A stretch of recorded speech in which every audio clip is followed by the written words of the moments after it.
Le 31 décembre, j'étais allée au bureau parce que j'avais un dossier à boucler, une note de synthèse. Le bureau était désert, il n'y avait personne. J'y suis allée exprès alors que j'avais du monde à la maison. Et j'arrive, je m'installe à mon bureau et je me mets à faire tout un tas de trucs autres que de travailler.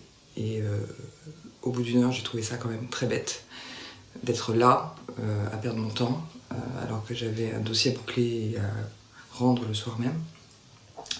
Et donc, je me suis dit, bon, je vais faire Tipeee. Ça a été extrêmement rapide.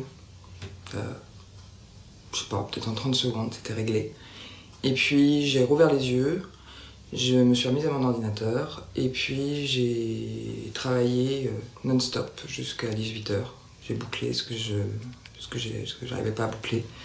Et je suis partie à 18h, et je suis rentrée à la maison, et voilà.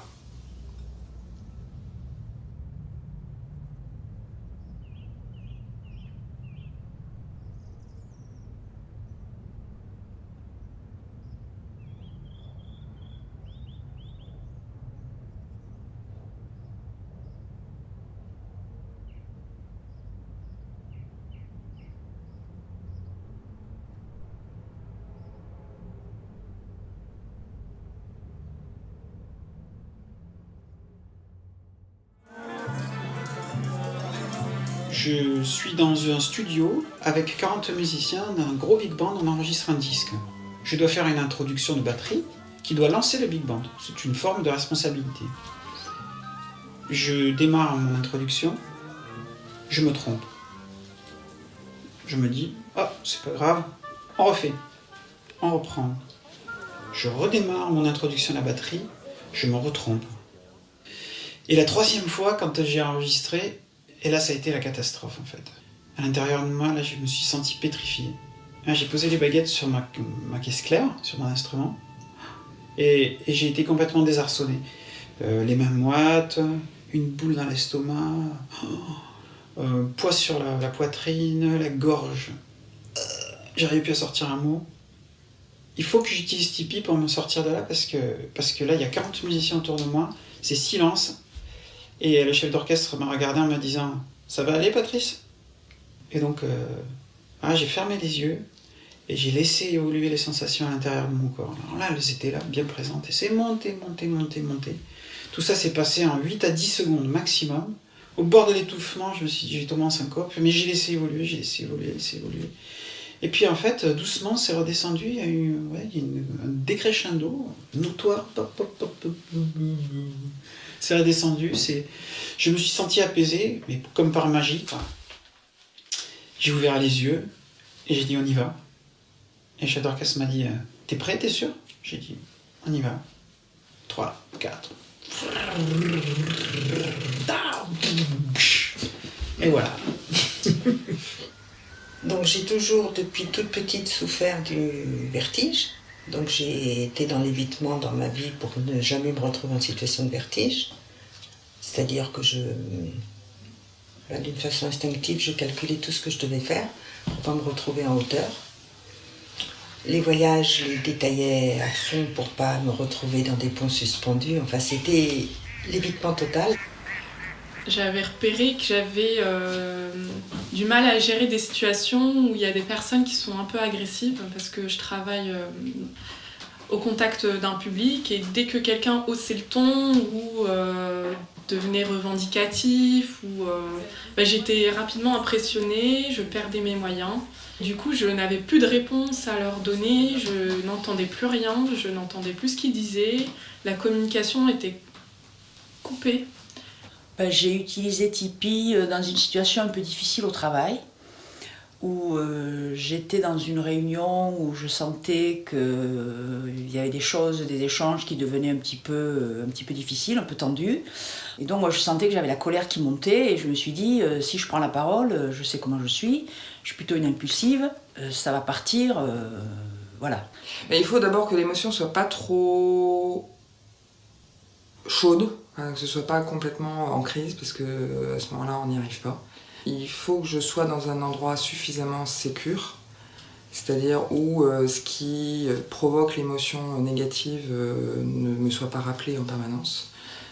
et où on puisse se focaliser complètement sur soi et se couper du reste du monde. Alors on reste branché sur le monde, hein, mais... Si on attend trop, ce qui se passe, c'est que les sensations sont parties. Mais par exemple, on peut le faire dans le métro sans problème. Hein. Enfin, on peut être assis, les yeux fermés. Il y a plein de gens qui ont les yeux fermés, assis dans le métro. Hein. On ne sait pas si vous faites tipi ou si vous faites autre chose. Hein. Pour être en situation, il faut être sûr qu'on ne va pas être dérangé. Pouvoir fermer les yeux sans se dire qu'est-ce que quelqu'un va me voir, ou est-ce que quelqu'un va entrer, ou me déranger, ou m'interrompre dans le processus. Pour moi, il a fallu que je ferme les yeux pour me déconnecter de la situation. Ça m'a aidé en fait à me donner de la distance, comme une forme de protection, je dirais. Ça m'aide à me concentrer et puis réellement à faire porter le regard à l'intérieur. J'ai l'impression de scanner l'intérieur de mon corps pour voir quelles sont les sensations présentes, les perturbations physiques. Mais le fait de fermer les yeux, ça nous ramène sur nous. C'est plus facile. Les yeux fermés, ça permet de calmer le mental déjà, de tout calmer.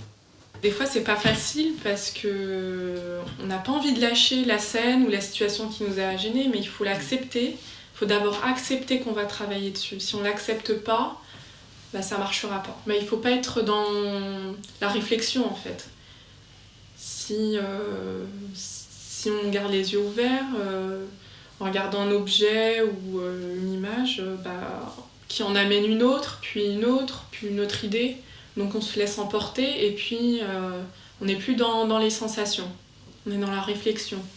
Il y avait aussi une sensation, il n'y avait pas uniquement la sensation sur la poitrine ou sur la gorge, j'ai aussi une boule dans l'estomac, j'ai comme des crampes intérieures. Le cœur qui bat très vite, ou à un moment, moi j'ai ressenti des compressions au niveau de la tête. Des sensations de mains froides, de suer dans le visage et de boule au ventre. Ou bien on a très chaud, après des fois ça peut être les bras, on sent une paralysie des bras. Et puis après ça se déplace. Donc une sensation d'étouffement. Alors ça c'est bien désagréable, il faut le dire. Comme si on prenait mon estomac, comme si on faisait des nœuds, si on tirait sur mon estomac. Des picotements dans les mains, des sensations d'étourdissement, des nausées. C'est un peu variable, ça dépend de sur quoi ça porte, je pense. Et ça n'a pas forcément de rapport avec l'émotion qu'on a eue. Hein.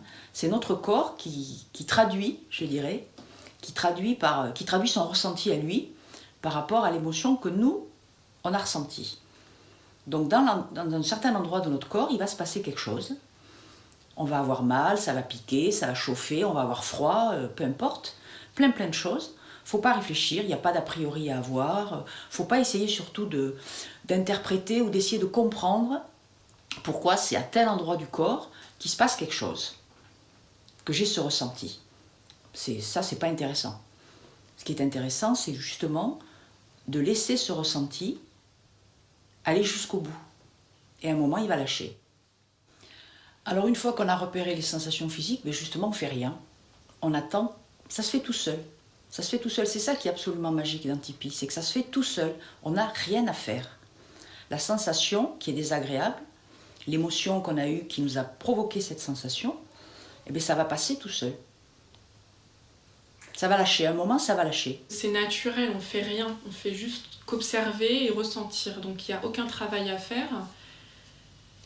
Mais il faut juste accepter de lâcher prise, j'ai envie de dire, et de ressentir. On veille à ne pas laisser le mental revenir. C'est-à-dire cesser de penser à la situation. Dès qu'on est focalisé sur ce qui se passe dans le corps, on débranche la situation. On débranche le contexte, on débranche le mental autant que possible. Et si on repart dans le mental, hop, on replonge, c'est tout. Je pense qu'il n'y a pas de risque si on ne le fait pas bien, parce que si on ne le fait pas bien, il ne va rien se passer. Donc on va rester avec notre émotion désagréable et toutes les sensations qui vont avec. Le risque, il est là. Mais c'est le seul. Je sens bien que ça se passe dans mon corps, que c'est au contraire très ancré dans quelque chose de physique, et que donc ça c'est très rassurant parce que il n'y a pas d'intervention extérieure. Je n'essaye pas de me relaxer ou j'essaie pas de pratiquer une méthode sur le souffle pour arriver à contrôler mes sensations. Au contraire, c'est pas du tout le principe. Je laisse évoluer mes sensations. Donc, si j'ai une sensation d'étouffement, c'est une sensation d'étouffement. Je laisse évoluer et en fait, je me rends compte que je ne meurs pas, quoi. On est vraiment spectateur de ce qui se passe, on laisse faire, on n'intervient pas. Même si je suis quand même quelqu'un qui est plutôt dans le contrôle, la première fois, on ne sait pas trop ce qui va se passer, on a envie d'intervenir, peut-être on est trop à l'écoute, on veut se dire « Ah, il se passe là, il se passe là ». Non, justement, c'est de laisser faire. De laisser faire, mais ça ne crée pas d'angoisse, hein, de laisser faire. Hein. Justement, ça, c'est une technique qui est très bonne pour les gens qui sont complètement dans le mental.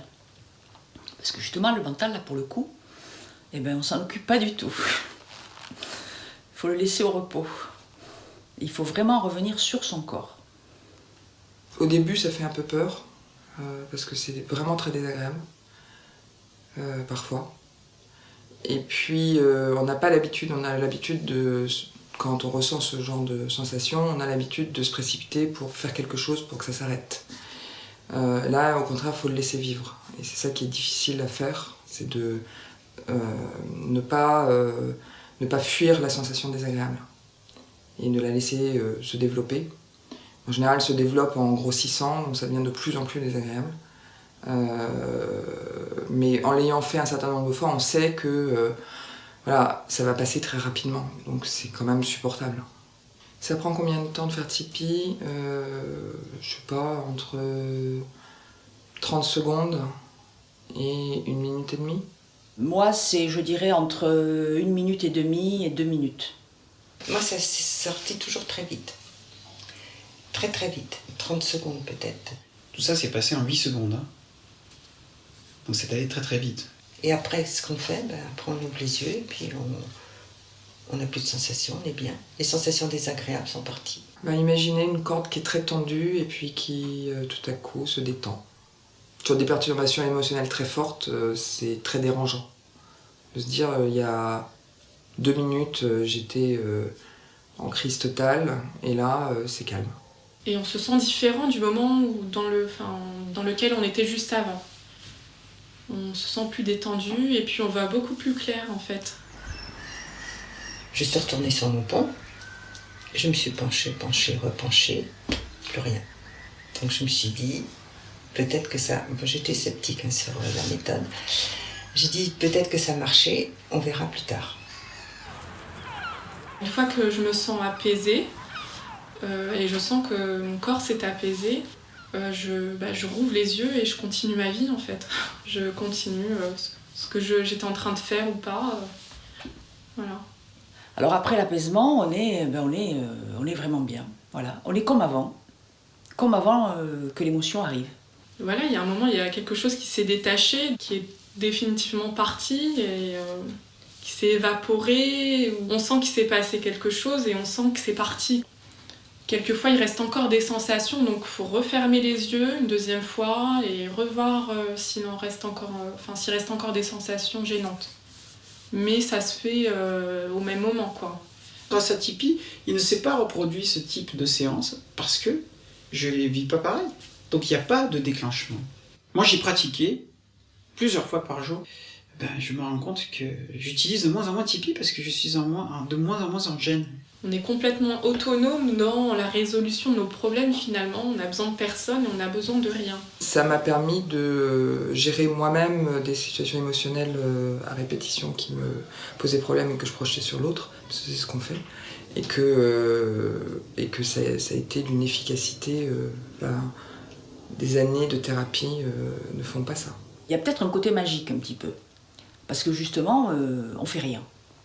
On fait rien. Et on a tellement l'habitude d'être dans le contrôle, globalement, plus ou moins, de tout dans notre vie, et que là, justement, il se passe des trucs alors que je fais rien.